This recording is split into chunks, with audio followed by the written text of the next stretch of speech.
I never thought betrayal could cut as deep as it did that day. It wasn't just the betrayal itself. It was the way I found out. Not whispers, not suspicions, but in the most humiliating way possible. Through my own family group chat. Let me start from the beginning.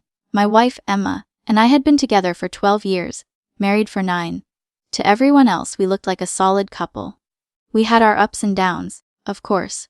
Bills, work stress, disagreements about little things. But I thought we had something unshakable. I was the guy who worked long hours, made sure we had stability, and still tried to be present. I planned date nights, remembered anniversaries, and thought I knew how to love her right. But apparently, I was blind. It was a Sunday morning when it happened. I woke up to my phone buzzing with notifications. Normally, I ignore messages first thing in the morning, but this time the constant pinging grabbed my attention. I opened our family group chat, where her family and mine both exchanged everything from holiday plans to silly memes. And that's where I saw it, a message from Emma. At first I thought it was a mistake. She must have sent it to the wrong chat. But my stomach dropped as I read the words. Honestly, my ex has 10x bigger. Sometimes I wonder why I settled. The chat went silent, nobody replied. Nobody knew what to say. And then, like a second knife twisting in my chest, she added laughing emojis. I remember staring at the screen, frozen. My ears buzzed. My face burned with shame. I could feel my heartbeat pounding in my throat. Not only was my wife cheating, she was bragging about it to her family. And mine. I wanted to scream. To call her out instantly. But instead, I sat there in silence, my hands shaking. That moment taught me something about myself. Anger doesn't always explode outward. Sometimes it sinks in deep, silent, and cold. She must have realized her mistake because minutes later she deleted the messages. But it was too late. The screenshots had already started circulating among cousins and siblings. I didn't even have to say anything. Her words spoke louder than anything I could ever explain. When she finally came downstairs, casual as ever, sipping coffee like nothing had happened, I looked at her differently. This wasn't my wife anymore. This was a stranger. I asked her, calmly, why did you say that? At first, she denied it, said it was a joke, said I was overreacting. But when I pressed further, the truth spilled out. She admitted she had been talking to her ex again. That one thing led to another. That they had met up. That she thought I would never find out.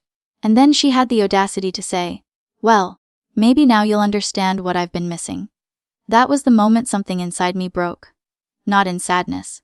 No, in clarity. I didn't shout. I didn't throw things. I didn't even cry. Instead, I quietly started planning my revenge. Not the kind that involves yelling or cheating back. No, something better. Something permanent. First, I gathered every piece of evidence. Screenshots from the family chat. Messages she had sent and her half-hearted confessions. Then, I called her parents. I calmly told them the truth that their daughter was cheating, that she humiliated me in front of the entire family, and that I would no longer tolerate it. They were horrified, disappointed. But I didn't stick around to hear them defend her. Next, I contacted a lawyer.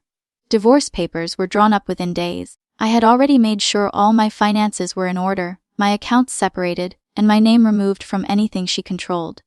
The final blow came at a family gathering 2 weeks later. I stood up, calm as ever, and addressed everyone. I want to thank Emma for showing me who she really is. For reminding me that loyalty and respect are more valuable than empty promises. You all saw the messages. You all know the truth. This marriage is over. And I'm walking away with my dignity intact. She sat there red-faced, furious, trying to call me dramatic. But the room was silent. Nobody came to her defense. Not even her own parents. That was my revenge. Not screaming, not fighting. Just exposing her with her own words, in front of the same people she had tried to impress by bragging about her betrayal. When I walked out of that room, I felt lighter than I had in years. Yes, the pain was real. Yes, betrayal leaves scars. But I learned something powerful sometimes. The best revenge isn't about getting even. It's about walking away with your self-respect, while the person who wronged you has to live with the mess they created. Today, I'm rebuilding.